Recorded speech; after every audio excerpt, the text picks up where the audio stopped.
What's up, guys? It's Lucas Gilbreath back again with another episode of Back on the Bump. I believe we are on episode 9, so it's been a bit of a journey so far. I think I'm about 5.5-ish, maybe 5 months into the recovery so far. So far so good. For you, those of you guys that have been keeping up, you've kind of seen some of the progress I've made, some of the things we've been able to accomplish so far, maybe some of the things we're still working on. So it's been quite a journey. I think my surgery was March 13th, and so it's been a bit of time now, and I've had a bit of time to reflect. I've had a lot of time to continue to work on stuff. So overall, I'm feeling great about it right now.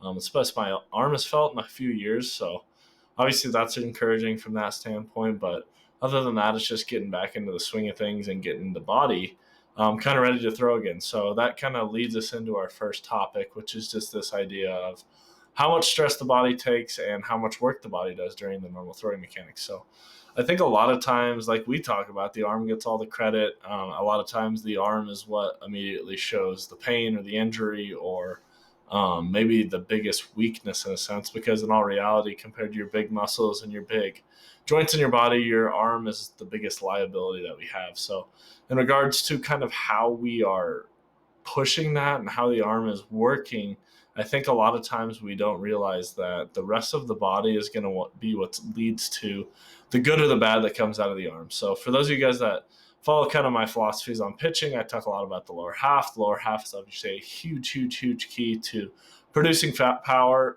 from the ground up, and then using that power to create velocity, not necessarily using the arm to create all that velocity, because we don't want to put all that stress on the arm.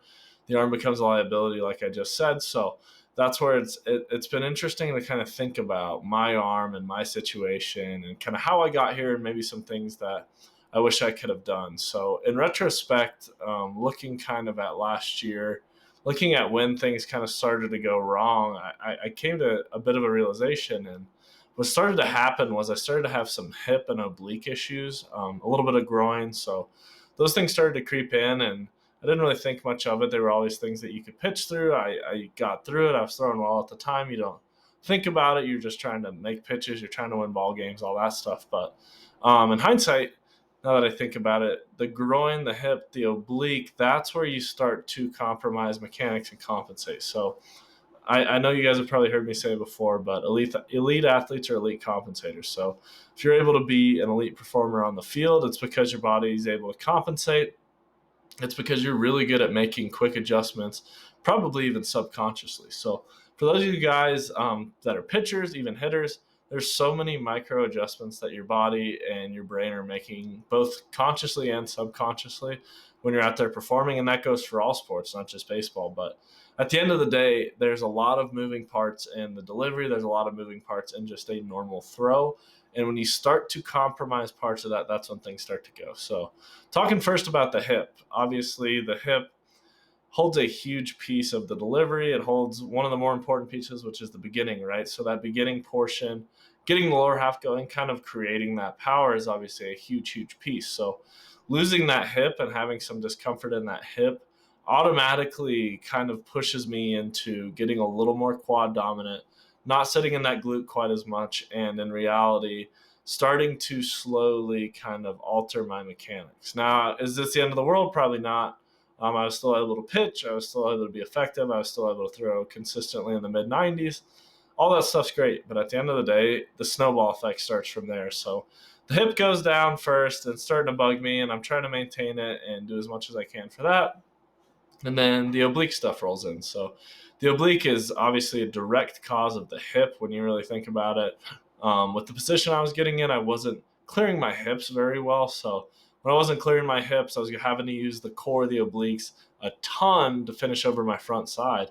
I didn't have that momentum that I usually had, that I used to finish over my front side from the lower half. So I had to create that somewhere. And with my physicality, I was able to create it, but not in a healthy way. So now all of a sudden my oblique starts bugging me. Now my mechanics are starting to get a little out of whack, but I'm still finding a way to get it done. That's what pitchers do. I'm not making excuses. I'm just doing everything I can to get out. And then the groin starts to bug me. So then you get into the groin. The groin kind of goes hand in hand with the hip, because that's what's allowing me to keep my back leg in torsion. That's what's allowing me to kind of ride down the mound rather than fall down the mound or kind of reach down the mound like we talk about. So that is where things started to get a little offbeat in that sense. And now all of a sudden the arm pain starts to creep in. So it always starts for me, it always starts with the forearm, with the biceps. You start to feel that tightness. Just a little more than normal. There's always normal tightness, and we'll get into that a little bit later, what I think is normal tightness. But it starts with that normal tightness, and then it gets a little more than that, and then it starts to get a little concerning. And so my elbow, by the point in time that I kind of knew something was wrong, it was very, very tight. If I wasn't actively getting soft tissue work or scraping or something, it was tight 24/7. So when you think about, you have those two different pieces, right? You have your bicep, you have your forearm, and your elbow is the joint in the middle. And when they're pulling on both directions, that puts a lot of stress on that ligament. So that added stress to the ligament, one, the ligament itself isn't very strong in the first place, but two, you have two pretty strong, pretty significant muscles pulling against the ligament. And then on top of all of that, you add the throwing motion in, you're kind of doomed for failure, and your body's doomed for failure. So as you can see, for me specifically, I was doomed for failure, and that ended up kind of being the end of the line for my elbow. But that kind of gets us into a little bit of an advanced talk about the elbow and the mechanics and this and that. But in all reality, I think a big piece of this is knowing that it's all connected, right? It's not just like some guys, yeah, the elbow ends up going, but a lot of times there's kind of red flags or indicators prior to then where you see the rest of the body's maybe having some trouble. Maybe the mechanics are starting to go a little bit because of either fatigue, maybe soreness, maybe actual pain or injury. So it all starts to add up, and that's kind of where you start to see the bigger impacts and you start to see the bigger problems start to arise. So obviously with my situation, you guys all know the end result. I ended up having to get surgery, and that's why we are where we are today. But at the time, I kind of wish I would have really taken a deeper dive into the hip and the oblique stuff and maybe taken a bit of time off or been a little more careful with it, because that's ultimately what kind of led to my demise. And at the time, it was just little nagging things that I could push through. But in all reality, those were things that probably led to that down the line. But at the end of the day, it is what it is. I've gotten it done. I've gotten it over with. I feel great now. The rehab process is going great. So we're going to come back bigger and better than ever. But that leads us kind of to our next topic, in a sense, is how do you prevent it? What is the answer? What do you guys do? Why are there so many Tommy John surgeries now? All that kind of stuff. And the best answer I can give you is nobody knows. And anybody that thinks they know is crazy, because at the end of the day, throwing is an unnatural motion. I know I've seen a lot of arguments that, oh, throwing is natural, cavemen used to throw this and that, but throwing at the velocities and the amount of throws that we make has never been done before, and our bodies truly aren't designed to do that. So there's a couple schools of thought that I've heard from a variety of different people of kind of how to prevent it, maybe how they think that guys back in the day prevented it, maybe things we do now that are unhealthy.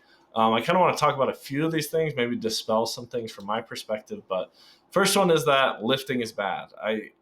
I think, as everything, or just like everything, everything's good in moderation, right? I think there's definitely a point in which lifting can be negative. I'm a huge proponent of the lifting and the sport performance stuff, as you guys know, but there's a point when you're definitely putting too much stress on the body. So fair points on that, but that to me is not the main cause. Even guys now that I play with, most guys don't really hammer the weights, especially on the upper body side of it. Second thing is the running, the conditioning. I have a hard time making that correlation there, because one, there are still guys and there are still teams that run poles like they used to, right? And those teams haven't exactly cured the injuries. It's not like they have zero guys getting Tommy John, so that kind of dispels that whole thing. And then the last one is that guys don't throw enough. And this is the one that I may give a little credit to the more I think about, because I want to argue that, you have to limit it. You only have so many bullets, this and that. But in a certain sense, the way the ligament works and the way your arm starts to build around the ligament, there's something to be said for increasing your throwing volume and creating significant throwing volume to prepare your elbow for battle, in a sense. So as I'm going through this rehab process, it's a ton of throws, and I'm just now realizing how little I had been throwing in professional baseball. I threw a lot in college, but in professional baseball, you kind of go into survival mode early and you stop throwing as much as you're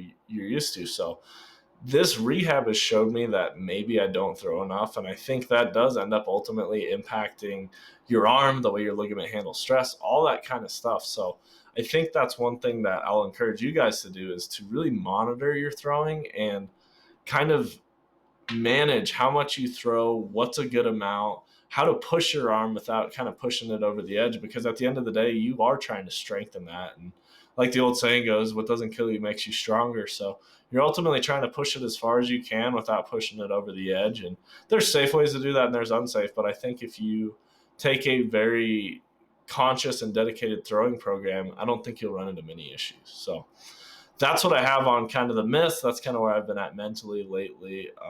I'm going to keep continuing to update you guys on the throwing stuff. I'll keep updating you on the volume.